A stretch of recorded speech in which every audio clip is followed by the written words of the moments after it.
வணக்கம் நண்பர்களே. இப்போ நம்ம பார்த்துட்டு இருக்கிற இந்த கோயில் பார்த்தீங்கன்னா ஸ்ரீ ஆனந்தவல்லி ஸ்ரீ அகத்தீஸ்வரர் திருக்கோயிலுங்க. இது திருப்பூரில் சின்னாண்டிபாளையம் பிளாட்டோ பள்ளிக்கூடத்துக்கு பக்கத்தில் இருக்குது. வாருங்கள் நண்பர்களே, பார்ப்போம்.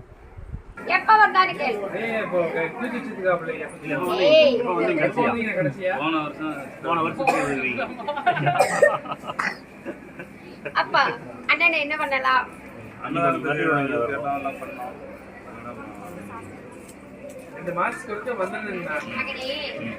உன்னை வர வேண்டான்னு சொல்லலை, ஏண்டா வள்ளின்னு கேட்கல. ஏதோ இந்த மண்ணை மிதிக்கும் போது நோய் இருக்காது.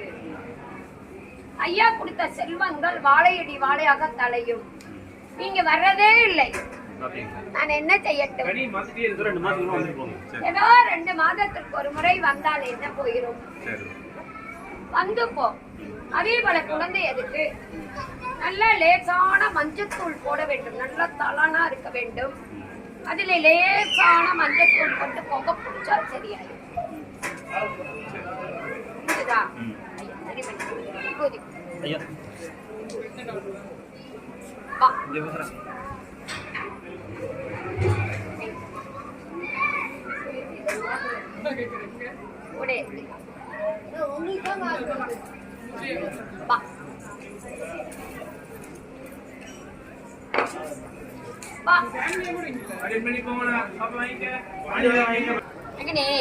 இந்த கோயில் உருவாகி 31 ஆண்டுகள் ஆச்சு.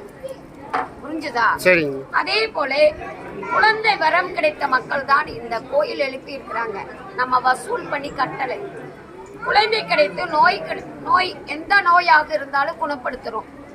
அதே போல தொழில் ஓடாதவங்களுக்கு தொழில் ஓட்டி கொடுக்கிறோம். புரிஞ்சுதாட மகனே?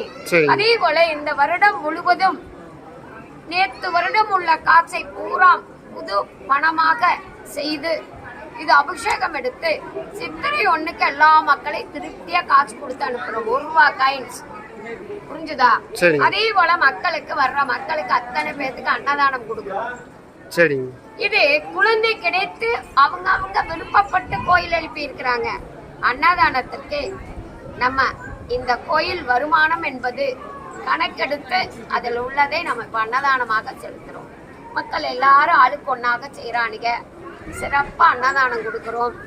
1 ரூபா காயின்ஸ் எல்லாத்துக்கும் திருப்தியா கொடுக்கிறோம். இது 31 ஆண்டு. இன்னைக்கு 32வது ஆண்டு. நேத்தோட 31 முடிஞ்சு 32. புரிஞ்சுதா மகனே? நீங்க வேற எந்த நோக்கத்துடனும் மக்களை கவர் பண்ணலை. புரிஞ்சுதாடா மகனே? ஏன்னா உங்களுக்கு அது சொன்னா தானே புரியும். எல்லா மக்களும் கூட்டு குடும்பமா சாப்பிடுறாங்க. அதனாலே மிக்க மகிழ்ச்சியிட மகனே. எந்த டிவியில போடுறாய்? கதம்பம் யூடியூப் சேனல். போடு. நன்றி நண்பர்களே. இந்த கோவிலை பற்றியும் இந்த கோவிலின் சிறப்புகள் பற்றியும் பூஜை முறைகளையும் பற்றியும் அடுத்த காணொளியில் சிறப்பான முறையில் பார்ப்போம் நண்பர்களே. நன்றி, வணக்கம்.